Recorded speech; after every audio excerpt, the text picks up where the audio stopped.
En cuarto lugar, yo creo que estábamos enfrente a la crisis del relato. Muchas veces, con algo incluso de impotencia, escuchamos con entusiasmo a los dirigentes políticos hablar de los 20 años que habían transcurrido y no de los 20 años que teníamos por delante. En la última elección municipal votaron chiquillas y chiquillos que nacieron en el gobierno del presidente Elwin, para los cuales la democracia era como el aire que respiraban, no tenían ningún parámetro de comparación a diferencia de otras generaciones. Para ese tipo de ciudadano y persona, el discurso le resultaba completamente vacío, más todavía cuando había una exageración en vanagloriarse de las glorias del pasado. Yo personalmente, luego con algo de tristeza, creo que pertenezco a una coalición política que se siente mucho más orgullosa de lo que fue, de lo que es o lo que podría ser en el futuro.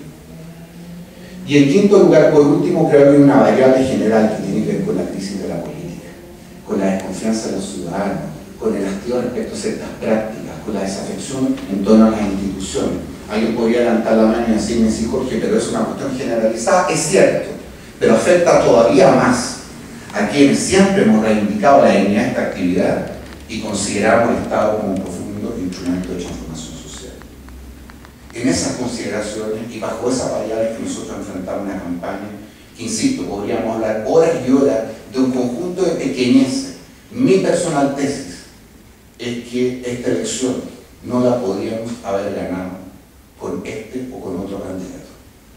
Tengo la impresión de que, voy a ocupar una comparación algo exagerada y guardando las proporciones, ciertamente.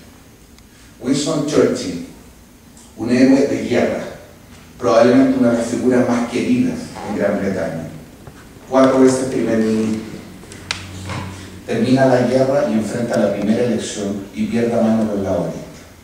¿Significaba eso que los ingleses miraban en forma dedorosa o hacían un juicio crítico respecto a la figura de Churchill? Probablemente no, sino que simplemente entendieron que para el momento que vivía Inglaterra en ese minuto, lo que probablemente se requería era más libertad, más desarrollo y tal organización.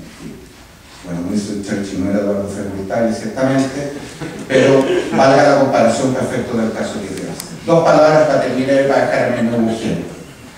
Respecto a lo que viene, yo creo que hay 2 temas que a mí me apasionan. Uno que ya a esta altura está completamente trillado y que tiene que ver con el tema de la renovación. Yo ya soy bastante crítico de la renovación, porque escuchamos palabras de buenas crianzas como, por ejemplo, que la renovación no es solamente carnet de identidad, que tiene que ver con las prácticas, las maneras, eso es cierto. Pero yo creo que vitalmente sí tiene que ver con carnet de identidad. Entre otras cosas porque simboliza una nueva manera de ver las cosas, que es distinta, diferente, no sé si mejor o peor, pero más acorde con el tiempo que nos toca vivir al de muchas de las personas que monopolizaron las decisiones de la política pública durante los últimos 20 años. Pero nosotros sabemos que el poder no se regala ni se le da, sino que se quita y se usurpa. Y yo soy parte de una generación que no ha tenido los cojones efectivamente asumir esa pelea. Una generación absolutamente regaloneada, que probablemente no hay otra tan privilegiada como la mía, que coincidió su esplendor profesional con la seguidilla de gobiernos más largos en la historia de Chile. Desempeñamos cargos sumamente importantes, estuvimos al mando de decisiones relevantes para el país, hacíamos lo que más nos gustaba y nos pagaban plata por eso, y no poca. Nos mandaron a estudiar afuera y sin embargo nunca tuvimos la madurez ni la capacidad de generar comunidad política, efecto de no hacer política con ropa prestada, que es lo que venimos haciendo hasta ahora.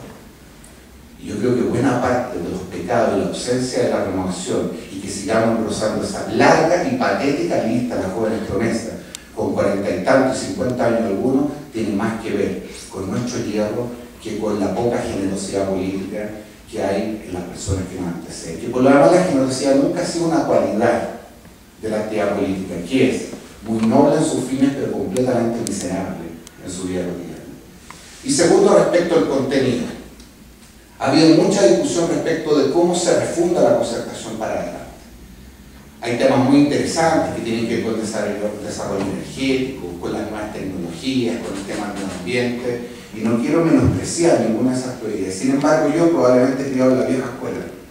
Creo que nuestra mayor prioridad desde el punto de vista de las cosas que convocan a la alianza de la centro-izquierda siguen teniendo que ver con la vieja y nueva lacra de la desigualdad. Con nuestro nombre probablemente, con nuestra intensidad y con nuestra prioridad. Y termino simplemente con un ejemplo, ya que estamos en Santiago. Todavía en Chile, menos que antes, pero todavía en Santiago de Chile, cuando uno le pregunta a una persona dónde vive, y ésta la responde, probablemente responde 3 o 4 preguntas al mismo tiempo. Según el lugar de donde uno vive en Santiago, se puede calcular más o menos cuál es su ingreso promedio mensual, lo que su turno tiene que ver si es que estudió o no en una carrera universitaria, lo que se relaciona si es que pasó o no por un colegio particular pagado, lo que a su turno tiene que ver si es que tuvo la fortuna o no en hacer una familia acomodada. Muchas veces el lugar donde uno vive en Santiago determina si tiene cuenta corriente y en qué banco. Y eso, lejos de ser una coincidencia estadística, debería ser un motivo de vergüenza para todos los que sentimos que la acción política, el verdadero progresismo que detrás tiene que ver con un instrumento colectivo en beneficio de la transformación, sobre todo el Estado, de las personas cuya situación es objetivamente más injusta. El resto, no quiero decir que son detalles ni lineales, pero tengo la impresión de que ese sigue siendo nuestro mayor desafío y es por ahí donde me gustaría que se construyera la reconstrucción de esto que llamamos concertación, pero que más amplio y en mi juicio más virtuoso ha sido la alianza entre centro y izquierda en la historia de Chile. Muchas gracias.